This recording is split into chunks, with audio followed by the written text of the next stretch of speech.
Hey, it's Tucker Carlson. You often hear people say the news is full of lies, but most of the time that's not exactly right. Much of what you see on television or read the New York Times is in fact true in the literal sense. It could pass one of the media's own fact checks. Lawyers would be willing to sign off on it. In fact, they may have. But that doesn't make it true. It's not true.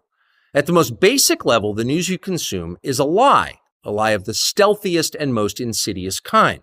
Facts have been withheld on purpose, along with proportion and perspective. You are being manipulated.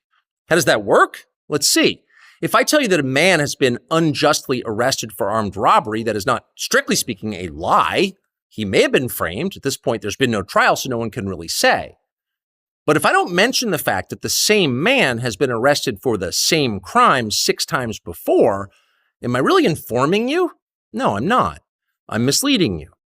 And that's what the news media are doing in every story that matters, every day of the week, every week of the year. What's it like to work in a system like that? After more than 30 years in the middle of it, we could tell you stories. The best you can hope for in the news business at this point is the freedom to tell the fullest truth that you can. But there are always limits. And you know that if you bump up against those limits often enough, you will be fired for it. That's not a guess, it's guaranteed. Every person who works in English language media understands that. The rule of what you can't say defines everything. It's filthy, really, and it's utterly corrupting. You can't have a free society if people aren't allowed to say what they think is true. Speech is the fundamental prerequisite for democracy. That's why it's enshrined in the first of our constitutional amendments. Amazingly, as of tonight, there aren't many platforms left that allow free speech. The last big one remaining in the world, the only one, is Twitter, where we are now. Twitter has long served as the place where our national conversation incubates and develops. Twitter is not a partisan site. Everybody's allowed here, and we think that's a good thing.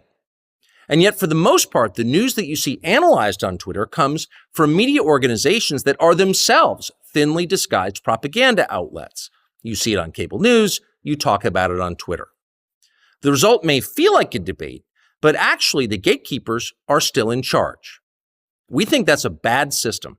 We know exactly how it works, and we're sick of it.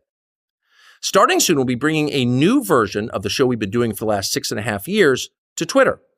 We'll be bringing some other things too, which we'll tell you about. But for now, we're just grateful to be here. Free speech is the main right that you have.